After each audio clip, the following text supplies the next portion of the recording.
پھر برسا نہیں تو کس کام کا؟ آج ماں باپ ہیں تو ماں باپ کی خدمت کریں، ماں باپ کو وقت دیں، ماں باپ سے اظہار محبت کریں۔ ایک لڑکا جوان تقریباً 20-25 سال کا اور وہ دنیاوی عشق کے اندر مبتلا تھا، تو میں نے کہا کہ تو میرے سامنے آ کر بیٹھ کر، نہ تیری میری رشتہ داری ہے اور تجھے بس یہ پتا ہے کہ یہ عالم صاحب ہے، تو میرے پاس آیا اور آ کے اپنے عشق کی کہانی، اپنی محبت کا اظہار کر دیا۔ لیکن یہ بتا، کبھی ماں کو بھی کہا کہ ماں میں تجھ سے محبت کرتا ہوں، ابا جان میں آپ سے پیار کرتا ہوں، محبت کرتا ہوں، اللہ کی قسم کرتا ہوں، بڑا کرتا ہوں؟ کبھی باپ کو کہا؟ کہنے لگا نہیں، شرم آتی ہے۔ میں نے کہا بے شرما، تجھے غیر عورت سے محبت کا اعلان میرے سامنے کرتے شرم نہیں آئی، لیکن ماں کے سامنے ماں سے محبت کا اعلان کرتے کیوں شرم آتی ہے؟ باپ کے سامنے باپ سے محبت کا اعلان کرتے ہوئے کیوں شرم آتی ہے؟ ماں باپ سے محبت کا اعلان کریں، یہی سیرت ویسے کرنی ہے، ویسے کرنی نہیں۔ ہمیں پیغام دیا، امت کو پیغام دیا۔ آپ کو پتا ہے کہ سارے اولیاء، سارے کلندر، تمام غوث، تمام کتب، تمام ابدال، تمام جتنی بھی جو ہے وہ درجے ہیں ولایت کے، سارے مل کر بھی ویسے کرنی کے قدموں کی خاک نہیں بن سکتے، اور سارے تابعین مل کر بھی ایک صحابی کے قدموں کی خاک نہیں بن سکتے۔ اتنا بڑا درجہ ہے صحابی کا۔ حضرت ویسے کرنی تابعی ہیں، صحابی نہیں۔ تابعی کا مقام کم ہوتا ہے، صحابی کا مقام بڑا ہوتا ہے۔ ساری کائنات کے تابعی مل کر بھی ایک صحابی کے قدموں کی خاک کے برابر نہیں۔ اب جو ہے وہ صحابی بنتے کیسے ہیں؟ حضور کی ظاہری زندگی میں ماتھے کی آنکھوں سے ایمان کی حالت میں حضور کا دیدار کرنے والا صحابی ہوتا ہے۔ اب ویسے کرنی صحابی بن سکتے تھے مگر صحابی بنے نہیں۔ کیوں؟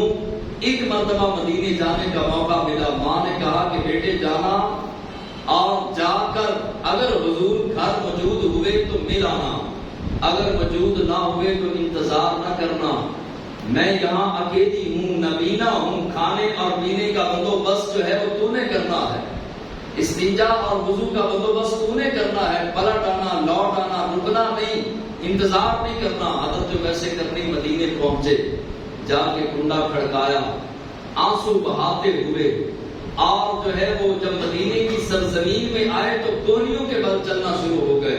اب روتے ہیں، کبھی مدینے کے خاک چومتے ہیں، کبھی مدینے کی خاک چومتے ہیں، کبھی در و دیوار چومتے ہیں، مدینے کی ہواؤں کو سینے سے لگا کے ساروں کے تال دھاڑے مار مار کے روتے ہیں۔ عشق مصطفیٰ میں کشتۂ عشق مصطفیٰ میں ایسا بگڑ چکے تھے کہ مدینے کے کتوں کے قدم بھی چومتے ہیں اور در و دیوار کو بھی چومتے ہیں، پھولوں کو بھی چومتے ہیں، خاروں کو بھی چومتے ہیں، غاروں کو بھی چومتے ہیں، پہاڑوں کو بھی چومتے ہیں۔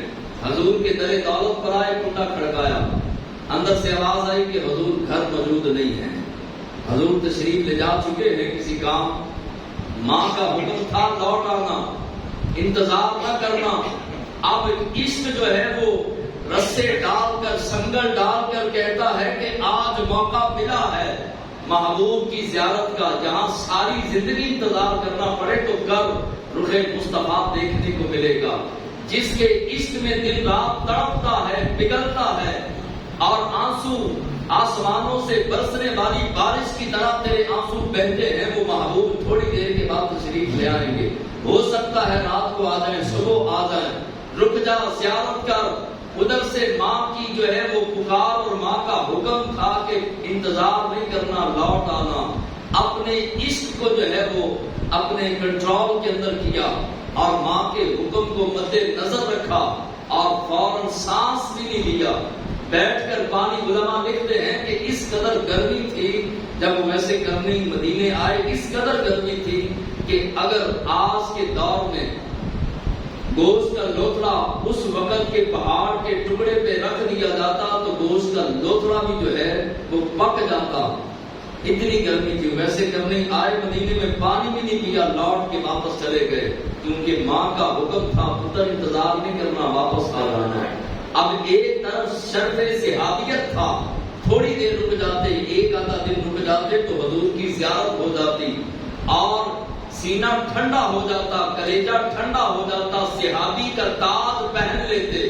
صحابیت کا تاج نہیں پہنا، ماں کے حکم کو مد نظر رکھا اور پلٹ کے چلے گئے۔ اتنا بڑا شرف چھوڑ دیا ماں کے حکم کی وجہ سے۔ اور آج ایک یار نہیں چھوڑا جاتا ماں باپ کے حکم کی وجہ سے، ایک چھوٹا سا کام نہیں چھوڑا جاتا جوان پتر سے ماں باپ کی جو ہے وہ حکم کی وجہ سے۔ اور آج کل ماں باپ کو برا اس لیے سمجھا جا رہا ہے کہ جائیدادوں کے رولے اور جائیداد کی وجہ سے چند سکوں، چند دکانوں، چند پلاٹوں کی خاطر اولاد اپنے والدین کی نافرمان ہو رہی ہے، لہذا سکے یہی رہ جائیں گے اور سارے کے سارے پلاٹ، ساری دکانیں، سارے مکان، ہر چیز یہی رہ جائے گی اور سارے قبرستان جائیں گے، سارے واپس بھی آئیں گے، مگر وہ نہیں آئے گا جو چارپائی میں لیٹا ہوگا۔ اگر ہماری موت ہوئی تو ہمارے بغیر سارے واپس آ جائیں گے، ہم نہیں آئیں گے اس دن سے پہلے کہ قبرستان تو ہم سب جائیں اور میں واپس نہ آؤں، باقی سارے واپس آ جائیں، اس سے پہلے ہوش کے ناخن لینے ہیں۔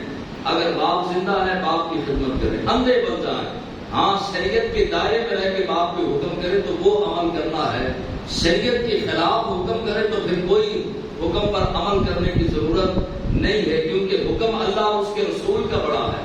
شریعت کے دائرے میں ماں باپ جو حکم دیں تو سر آنکھوں پہ، ماں باپ کی خاطر قربانیاں دے کر دیکھیں، رب ذوالجلال کی عزت کی قسم ہے، خالق کائنات دنیا بھی اچھی کر دے گا، آخرت بھی اچھی کروا دے گا۔ اب حضرت فاروق اعظم آپ کہتے ہیں کہ جب نام پوچھ لیا تو قریب آئے حضرت ویسے کرنی کے، اور حیدر کرار نے کہا کہ ایک نشانی باقی رہ گئی، وہ ہاتھ پر داغ ہے۔ جب داغ دیکھا کہ ویسے کرنی کے ہاتھ پر داغ بھی ہے تو سب سے پہلے حضرت فاروق اعظم جو 23 لاکھ مربع میل کے حکمران ہیں، جلدی سے آگے بڑھ کر ویسے کرنی کے ہاتھ پر بوسہ دیا، اسی داغ پر جس داغ کا ذکر رسول کے اندر ہوا تھا، ذکر مصطفیٰ کے اندر ہوا تھا، حضور نے جس داغ کا ذکر کیا تھا، فاروق اعظم نے جلدی سے بوسہ لیا، ویسے کرنی کا ہاتھ چوما، حالانکہ ویسے کرنی تابعی، آپ جو ہے وہ آپ کے ساتھ ہوں تو جس طرح ایک بندہ حافظ قرآن ہو اور دوسرا عالم دین ہو، یا ایک عالم دین ہو تو دوسرا مفتی ہو، یا ایک مفتی ہو تو اس سے بڑا محدث ہو، یا ایک محدث ہو تو اس سے بڑا مفسر ہو، یا ایک مفسر ہو تو اس سے بڑا ولی ہو، تو اس طرح سے مقام رتبہ بڑا ویسے کرنی کا نہیں تھا، بلکہ فاروق اعظم اور حیدر کرار کا رتبہ مقام بڑا تھا۔ بڑے رتبے والے چھوٹے رتبے والے کے ہاتھ چوم رہے، وجہ کیا ہے؟ حضور کی زبان مبارکہ سے نکلا تھا میرے ویس کو سلام کہنا اور اس امت کی بخشش کی دعا کروانا۔ اب دونوں نے، شیر خدا نے بھی ہاتھ چومے، فاروق اعظم نے بھی ہاتھ چومے، اور ہاتھ چوم کر کچھ باتیں کی جو شاعر نے اپنے انداز کے اندر بیان کی۔ کہا کہ مجھے تیری قسم ہے اے رونق بزم، مجھے تیری قسم ہے اے رونق بزم، میں آیا نہیں لایا گیا ہوں، ہم خود نہیں آئے مصطفیٰ کے بھیجے ہوئے ہیں۔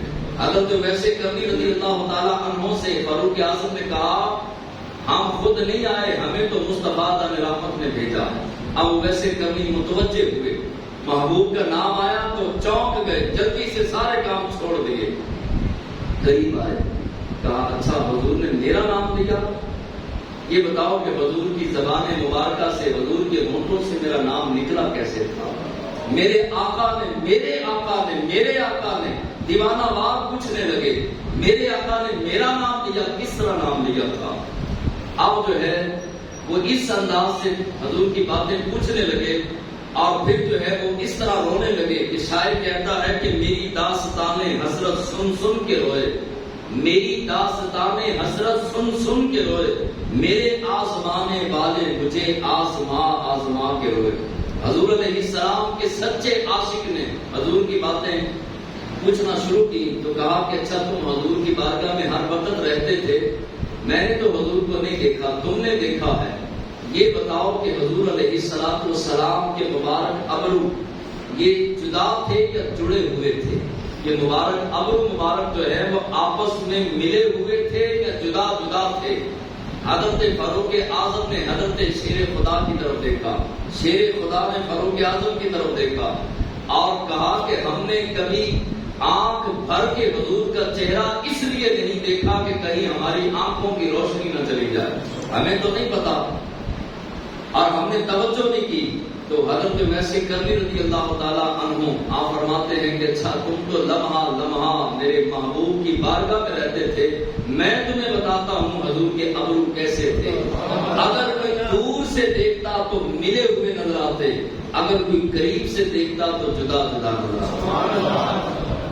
اس سے کیا مراد ہے کہ جو ماں باپ کی خدمت میں ہوتا ہے، دل کے اندر عشق مصطفیٰ ہوتا ہے، محبت مصطفیٰ ہوتی ہے، وہ جہاں بھی ہو دربار مصطفیٰ میں ہوتا ہے، وہ بارگاہ مصطفیٰ میں ہوتا ہے۔ دل کے اندر سچا عشق، سچی محبت، سچا پیار جس کے سینے کے اندر ہے، دکھاوا نہیں، ریاکاری نہیں، تو وہ جہاں بھی ہوگا، کائنات کے جس گوشے میں بھی ہوگا، وہ مصطفیٰ کی بارگاہ میں ہوتا ہے۔ ماں باپ کی خدمت کرنے والا جہاں بھی ہوگا، وہ نگاہ مصطفیٰ میں، بارگاہ مصطفیٰ میں، دربار مصطفیٰ میں موجود ہوتا ہے، خالق کائنات